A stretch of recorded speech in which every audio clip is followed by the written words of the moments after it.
this is a very trying time. Yes. We are hearing about protests, about the people who are now facing off with the administration, them having to deploy an insurrection act, them having to deploy 1,500 people. This is, of course, a matter of international significance, as the American people and the American government are not meeting eye to eye, and there is ICE enforcement and the National Guard deployed in almost all the 50 states.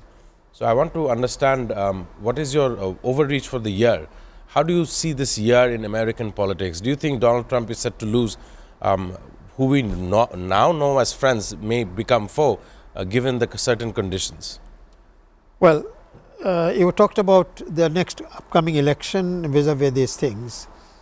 Everybody now says that the upcoming midterm elections in November is going to be a disaster for Donald Trump and his party. That is why a lot of Republicans are gradually distancing themselves from Donald Trump's side.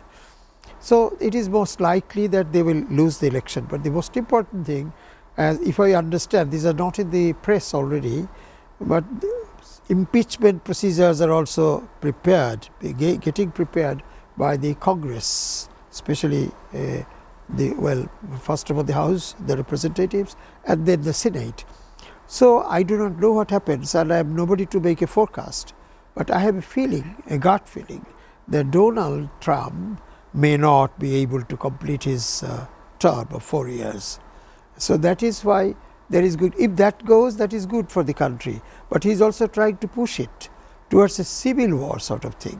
You see, he especially becomes aggressive when there are a democratic governor or democratic senators and all those. These are absolute partisanship. A president comes from a party, all right, but after he becomes a president, he is the president of the entire country. He cannot do these things. But Donald Trump has been doing a lot of things that is not governed by modern civilized standards of behavior of head of state or head of country. So, the country is also at the same time is gradually, not very gradually, quite speedily proceeding towards a severe civil strife. I only pray that they do not go for a civil war, not a repetition of 1860-65. That would be bad for the whole world. So, I only wish he is taken care of before that through the internal means of control.